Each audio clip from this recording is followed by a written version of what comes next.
Hey Larry, I am going to show you a sample module that is in my development shell, and I can enroll you into this shell if it would help. But basically, to show you kind of how you could create that step-by-step lesson that you're talking about using Canvas. I think you could also use Desmos for this. Kelly Spoon, I think, does something similar in Desmos. But this is kind of if you this is how it could work in Canvas. So you said you wanted to divide your lesson into parts. So basically, inside of this module or lesson, if you will, there are different parts. There's different topics. Each one of those is a page. So that's what that little icon is right there. So you have a page for topic one, and then students would view the materials in that topic one. So they'd be reading stuff and watching stuff and, getting the lesson content.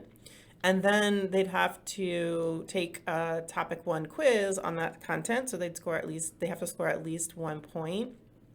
This is just because my quiz is only worth 1 point. So in my case, they'd have to score 1 point before the next thing opens. So that would be a requirement in order to move forward in the module. So this is a page, a quiz, a page, a quiz, a page, a quiz. Those were all added to the module with this plus sign going in and saying, page or quiz. And then you have to, of course, build those things and put the content on the pages and put the questions in the quizzes, et cetera, et cetera. Once you've got those elements created, the pages and the quizzes, then you edit the module itself to set up requirements. So by default, let me take these things off. By default, when you do this for a brand new module, there won't be any requirements on it. In fact, let me update that. You won't see any of those requirements on it. It's just the stuff that's in the module.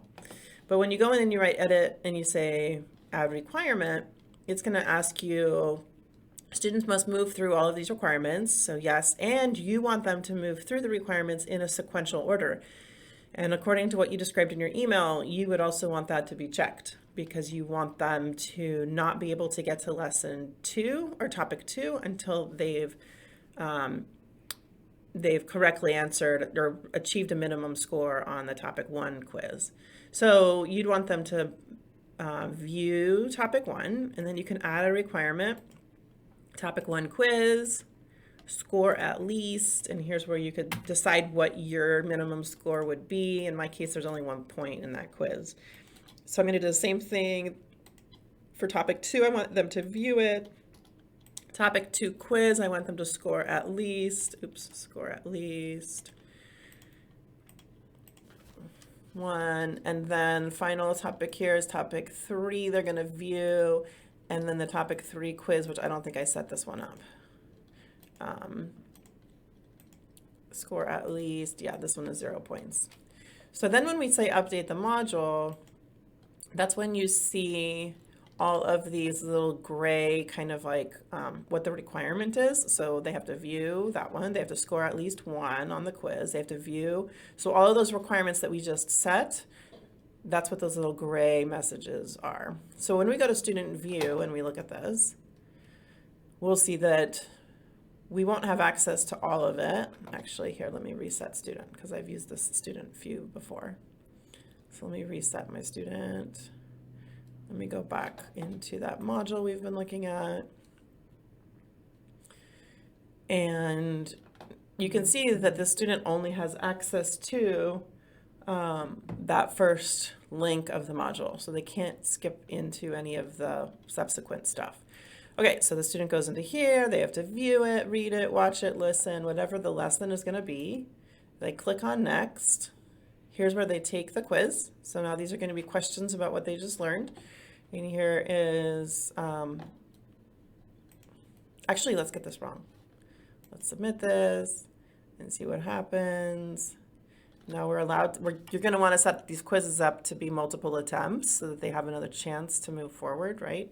But right now, if I go back to modules, I've taken the topic 1 quiz. I still didn't get the score necessary. And so this topic 2 for materials is still not open to me. So let me go back in and take that quiz again. Which of the colleges is not? So let's do this one, submit. That's a 1 out of 1. So now it should let me go forward, and here's materials topic 2, right? So the same thing, then you'd fill this page with the stuff for materials for topic 2, et cetera, et cetera, et cetera. So that is one way to have that set up in a Canvas module using Canvas modules. Like I said, there's other tools that will let you do that. And there might be other ways to do it in Canvas,